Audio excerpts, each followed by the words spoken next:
Began with growing tension between the state superintendent and his Board of Education members. It all stems from fallout over alleged nude images seen on a TV during last month's meeting. We are now hearing from a member of the board as they push to hire new legal representation. News 4's Mecca Thompson picks it up from here. Mecca. Tanner Adria State School Board member Ryan Dethridge says despite the recent controversy surrounding members of the board and State Superintendent Walters, their commitment to serve remains the same.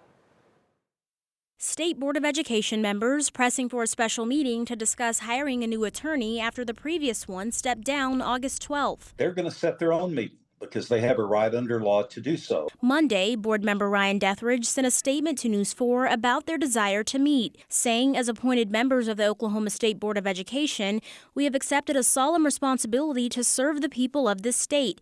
We will fulfill that responsibility through effective governance, regardless of the circumstances surrounding us. Board members have a lot to answer for, and so does the governor of the state of Oklahoma. The back and forth continues following two state board members saying they saw images of nude women on a TV in Walters' office during a late July executive session. Speaker Kyle Hilbert later claiming the images were from a 1985 Jackie Chan movie, The Protector, playing on a streaming channel. Board members decided to construct a lie to destroy my character. Former Democratic State Senator Cal Hobson praising the board's effort to call a special meeting, saying in part on social media, adults finally take charge of the State Department of Education.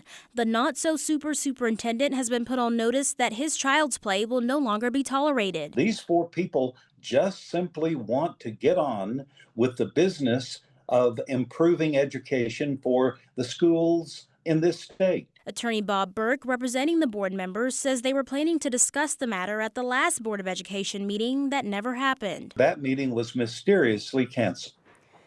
The investigation into those naked images is still ongoing. The Oklahoma County DA is now deciding whether or not to file charges. Meanwhile, Walters has never apologized to the board members he said lied about the images on his TV. The board cannot move forward and make big decisions without an attorney. A special meeting has been called for this Wednesday, and there are 3 items on the agenda, including legal services.